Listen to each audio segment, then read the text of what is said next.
မြတ်စွာဘုရားရှင်ရဲ့မနှိုင်းရှင်ထားတဲ့မေတ္တာတရားနဲ့တီးကန်ခြင်းတရားတို့ပေါင်းစပ်ထားတဲ့အောင်ခြင်း၈ပါး1မာနတ်ကိုအောင်တော်မူခြင်းတီးကန်ခြင်းပါရမီတော်နဲ့စစ်တဲ့ရဲမတ်အပေါင်းကိုဆေလွတ်တိုက်ခိုက်တဲ့မာနတ်မင်းကိုအောင်မြင်တော်မူခဲ့ပါတယ်2အာလာဝကဘလူးကိုအောင်တော်မူခြင်း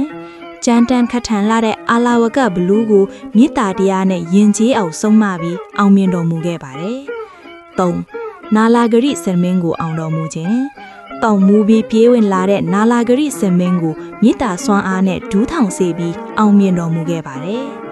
4အင်္ဂလိမာလာကိုအောင်တော်မူခြင်းလူသက်သမားအင်္ဂလိမာလာကိုတရားဓမ္မနဲ့အမောင်လောကကနေအလင်းသို့ခေါ်ဆောင်ကအောင်မြင်တော်မူခဲ့ပါတယ်5စင်ကြမာနဝိကာရဲ့ကောက်ကျစ်မှုကိုတီငင်နဲ့တစ္ဆာတရားနဲ့အောင်မြင်တော်မူခဲ့ပါတယ်6တစ္ဆကပရိဘုတ်ကိုအောင်တော်မူခြင်း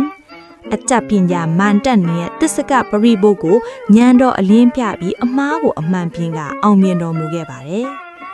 9နန္ဒောဖနန္ဒနနဂါမင်းရဲ့မာမာနကိုတကိုးတော်ဆွမ်းအားနဲ့နှိမ်နှင်းကအောင်မြင်တော်မူခဲ့ပါတယ်